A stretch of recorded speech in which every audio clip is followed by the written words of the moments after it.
सभी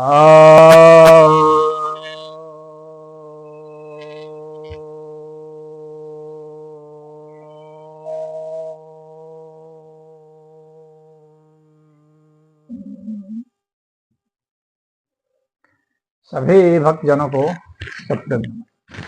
तो आज आपके समक्ष आपकी जिज्ञासा का समाधान लेकर आया हूं। एक जिज्ञासा यह आई है, शक्ति कहाँ होती है? लोग शक्ति का मंत्र जपते रहते हैं, परंतु शक्ति तो जो मंत्र नहीं जपते हैं उनके पास देखी जाती है। क्या अर्थ समझे इसका? हाँ, ऐसा समाज में देखने में आता है। कितने लोग मंत्र जप रहे हैं और उनको कोई शक्ति प्राप्त नहीं हो रही, और कितने लोग हैं जो कुछ नहीं जप रहे हैं समाज में और शक्तिवान बने हुए हैं। उनके पास पद है, उनके पास ऐश्वर्य है, उनके पास धन है, तो उनके पास जन है, तो हर तरह की शक्तियां उनके पास है। और ये लोग जो मंत्र जप रहे हैं, बैठ बैठ के माला जप रहे हैं, उनके पास तो कुछ नहीं है, वे तो शक्तिहीन है।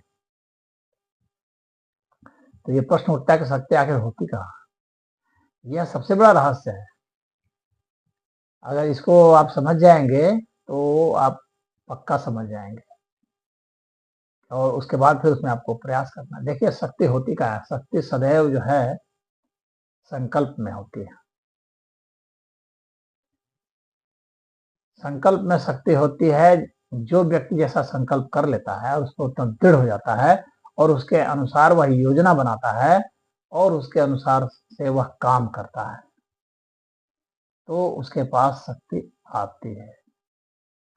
चाहे आप राजनीतिक शक्ति चाहें, चाहे धन की शक्ति चाहें, चाहे जन की शक्ति चाहें, चाहे शरीर की शक्ति चाहें, चाहे आप आध्यात्मिक शक्ति चाहें, चाहे मानसिक शक्ति चाहें, जिस भी प्रकार की शक्ति की आप में इच्छा है, तो वह जो आपकी इच्छा है, जो संकल्प है, वह संकल्प ही आपको दृढ़ बनाती है और वही आप में शक्ति उत्पन्न करती है।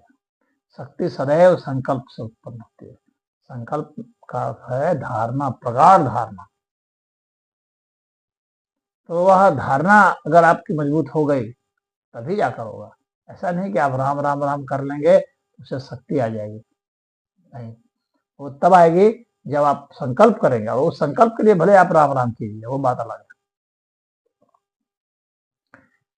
तो आपको संकल्प करना है, जो भी चीज पाना है आपको उसका संकल्प करना है, और संकल्प करने के बाद उसको योजना बनानी है, योजना बनाने के बाद उसको क्रियान्वित करना है, उसमें पराक्रम करना, रात को रात नहीं, दिन को दिन नहीं देखना। इतना टफ स्टैंड आपको लेना, किसी प्रकार का कोई समझौता नहीं। एक बार जब योजना आप बना लेते हैं तो तब तक, जब तक कि उस योजना में ही कहीं कहीं फॉल्ट नजर ना आ जाए। तो योजना एकदम पुख्ता जब हो जाए और उस पर जब आप काम कर रहे हैं, बीच में फिर इतना ही उसमें रखिए कि अगर योजना में कहीं कोई गलती पकड़ी जाती है तो उसमें फिर आप बदलाव कर सकें। इस तरह से जब आपका संकल्प में, आपका एम में, लक्ष्य में बदलाव नहीं होगा, आपकी सिर्फ योजना में बदलाव होगा। लक्ष्य तो वही रहेगा। हाँ, उस लक्ष्य को पाने के लिए आप पहले छोटे छोटे लक्ष्य भी बना सकते हैं, ताकि सीढ़ी दर सीढ़ी चढ़ते हुए आप वहां पर मंजिल तक पहुंचेंगे। तो वो भी एक योजना के तहत ही आएगा। वे छोटे छोटे जो लक्ष्य हैं वे योजना के तहत आएंगे, न कि लक्ष्य। तो आप जैसे जैसे योजना को बनाएंगे, उस पर कार्य करेंगे, उन छोटे छोटे लक्ष्यों को प्राप्त करेंगे, शक्ति आप में आती चली जाएगी, और जो आपका लक्ष्य है वहां तक पहुंच जाएंगे। तो वो शक्ति आपके भीतर से, आपके संकल्प से उत्पन्न होती है। उस संकल्प को पूरा करने के लिए आप मंत्र जपते हैं, वह एक अलग बात है। सिर्फ आप मंत्र जपेंगे और कोई संकल्प नहीं करेंगे, कोई योजना नहीं बनाएंगे, कोई कार्य नहीं करेंगे, तो शक्ति नहीं आएगी। मात्र मंत्र जपने से, जैसे कोई लक्ष्मी जी का मंत्र जप लिया उदाहरण के लिए, और सोचे कि धन आ जाएगा, तो ऐसे धन नहीं आएगा। आप मंत्र जप करके एक संकल्प उत्पन्न करें, और संकल्प के, इसलिए हर मंत्र के साथ संकल्प होता है। लोग जो मंत्र जपने वाले हैं उनको इसी चीज का नहीं पता है, और वे अनावश्यक मंत्र जपते रहते हैं। आपके पास संकल्प होना चाहिए, उसकी योजनाएं होनी चाहिए, और छोटे छोटे और जो है बीच में लक्ष्य होने चाहिए, जो सीढ़ी दर सीढ़ी आपको उस बड़े लक्ष्य की ओर ले जाते हैं। और तब जा करके आप उसमें काम करेंगे तो शक्ति आपकी जागृत होती चली जाएगी। हाँ, उस संकल्प से समझौता किसी हालत में ना करें। अगर समझौता कर दिया, शक्ति आपको टूट जाएगी, बिखर जाएगी, फिर आपको ना वो लक्ष्य हासिल होगा, ना वो शक्ति रह जाएगी। सदैव संकल्प अगर महान होगा तो उस पर डटे रहेंगे तो शक्ति उत्पन्न होती रहेगी। तो वह जो धारणा शक्ति आपकी है, वही जो है वास्तव में अन्य शक्तियों में परिवर्तित होती है। गामा पहलवान के विषय में कहा जाता था कि बहुत पतले दुबले थे। जब उनको स्कूल में भर्ती करने के लिए गया था, तो वहाँ मास्टर ने कहा, अरे ये लड़का बहुत कमजोर है, यहाँ कुछ मर मरा जाएगा, कौन रिस्क लेगा, इसको ले जाओ। तो गामा पहलवान जो बाद में बने, उन्होंने उसी समय जो है बाल्य अवस्था में संकल्प किया कि मैं दुनिया का सबसे मजबूत आदमी बन के दिखाऊंगा, और फिर उस पर उसने काम करना शुरू किया और वैसा वो बन गए। शरीर वैसा विकसित हो गया, जो सबसे निर्बल था वो सबसे मजबूत हो गया, क्योंकि ऊर्जा का प्रभाव उस तरह से होगा। तो जितने भी महान महान लोग हैं, चाहे आप कालिदास का ले लें जो विद्वान बन गए, चाहे डॉक्टर भीमराव अम्बेडकर का ले लें जो वहां से गरीबी से उठ करके भारत का संविधान निर्माता तक होने तक पहुंचे, चाहे किसी का भी ले लें, जो भी महान पुरुष हैं आप देखेंगे, चाणक्य का ले लें, चंद्रगुप्त का ले लें, किसी भी क्षेत्र का ले लें, धीरूभाई अंबानी का ले लें, रतन टाटा का ले लें, इन सभी लोगों ने संकल्प बहुत बड़ा किया, और उस बड़े संकल्प के कारण ही उनमें वो शक्ति आती गई। शक्ति कोई हवा हवाई थोड़ी आ जाती है, आपके संकल्प से आती है, आपके उस क्रियान्वयन उस योजना से आती है। हाँ, जो देवी सहारा होता है, तो वह तो जो आप मंत्र जपते हैं, तो उस मंत्र से भी आपको देवी सहारा मिलता है। तो अब जो बात यहाँ पर यह पूछा गया है कि भाई जो नहीं जपते हैं, जो दुष्ट लोग हैं, उनके पास भी शक्ति है। अरे भाई, दुष्ट लोगों के पास संकल्प तो बड़ा मजबूत है, उसको अपनी दुष्टता का संकल्प है, असुरत्व का संकल्प है। मुख्य बात है कि संकल्प है, शक्ति जो है ना, वो ना पॉजिटिव है ना नेगेटिव है, वो आपके मनोदशा के कारण पॉजिटिव या नेगेटिव है, अन्यथा शक्ति तो न्यूट्रल है। तो कोई वो आग है तो आग है, आप उससे क्या करेंगे, चूल्हा जलाएंगे कि घर जलाएंगे कि सिगरेट जलाएंगे, तो ये तो आपके विवेक पर निर्भर करता है ना, आपकी जरूरत आवश्यकता पर निर्भर करता है।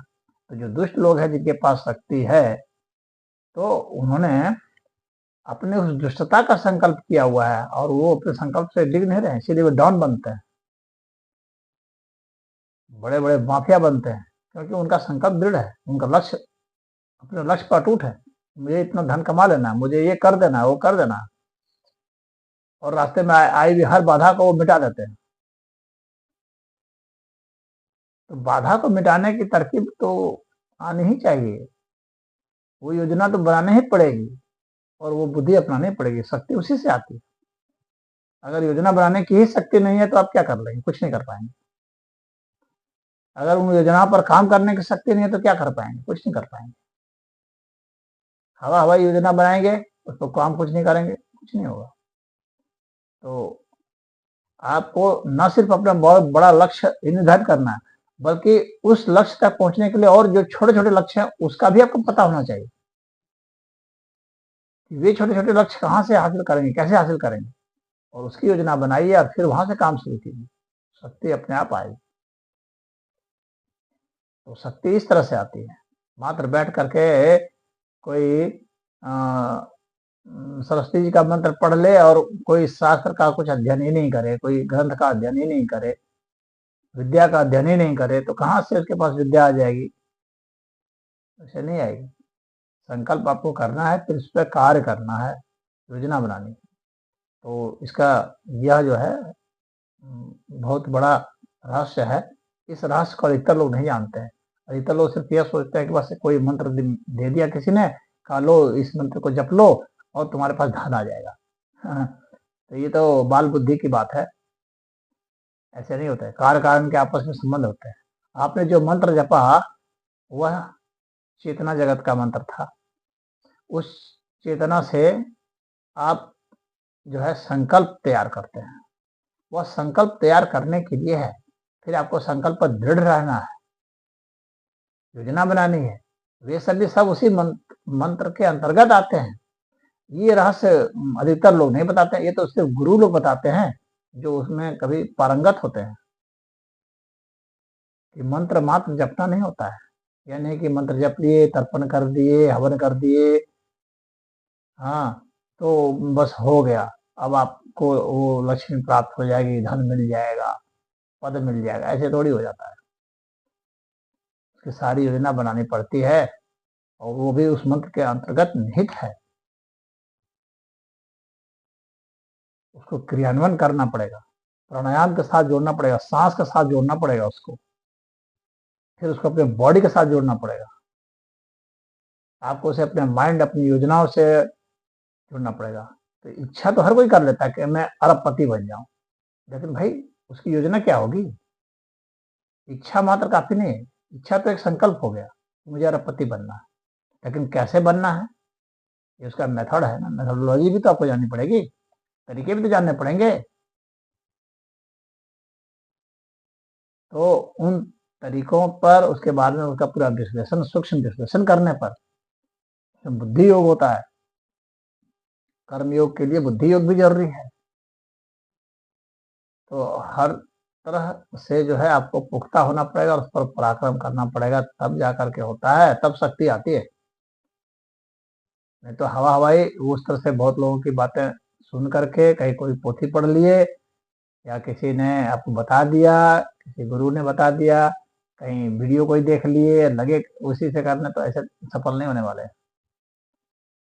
उसकी पूरी जानकारी जरूरी होती है, इसीलिए गुरु के सानिध्य में रह करके ही हर बात जानी जाती है। उसकी योजना, कौन कौन आपके सहायक होंगे, आपके उस कर्म में कौन कौन सहायक होंगे, उनका चुनाव कैसे होगा, उनसे आप कैसे मदद ले पाएंगे, इसकी भी आपको रूपरेखा बनानी पड़ेगी। कौन कौन बाधाएं आएंगी, उन बाधाओं को कैसे हटाएंगे, इसकी भी रूपरेखा बनानी पड़ेगी। उसके लिए भी काम करना पड़ेगा। वो चटपट एक दिन का खेल नहीं हो जाता है। तो ये जो दिवा स्वप्न में रहते हैं और ख्याली दुनिया में जीते हैं, वे फिर इन मंत्रों को दोष देने लगते हैं कि अरे ये सब मंत्र तो झूठे हैं, इससे तो कुछ होता जाता नहीं है। अरे वे मंत्र किसके लिए है, कैसे हैं, उसकी पूरी प्लानिंग, रूपरेखा आप समझेंगे तब ना।